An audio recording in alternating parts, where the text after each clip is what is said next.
مولانا فضل الرحمان قابل عزت، ان کا مطالبہ سیاسی بنیاد پر نہیں، وہ امن و امان کی وجہ سے الیکشن ڈیلے کرنے کی ڈیمانڈ کر رہے ہیں۔ سیکیورٹی کے سیریس ایشو ہے، فیصلہ الیکشن کمیشن نے کرنا ہے، کچھ علاقوں میں الیکشن ملتوی کرنا ہے یا نہیں۔ صبر جیت گیا اور جبر ہار گیا۔ محمد نواز شریف قائد مسلم لیگ نون کل پاکستان کی اعلیٰ ترین عدالت سے سرخرو ہوئے۔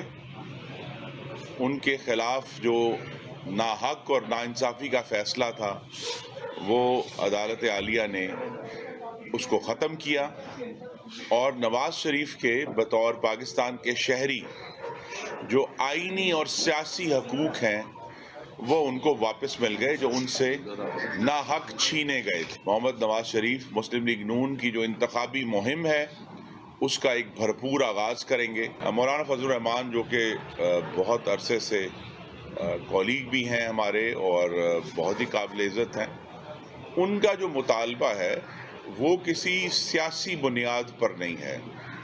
وہ اپنی پارٹی کے جو کارکنان ہیں اور ان کے امیدواران ہیں ان کے جانوں کی سلامتی چاہتے ہیں، تو لہذا ان کی تو ڈیمانڈ یہ ہے کہ اس بنیاد پر اس کو ڈیلے کیا جائے، لیکن اس کا بھی فیصلہ جو ہے وہ الیکشن کمیشن نے کرنا ہے۔ 9 مئی کو ریاست پاکستان کو آگ لگانے والے، ریاستی اداروں پر حملہ کرنے والے، شہیدوں کی یادگاروں کی بے حرمتی کرنے والے بھی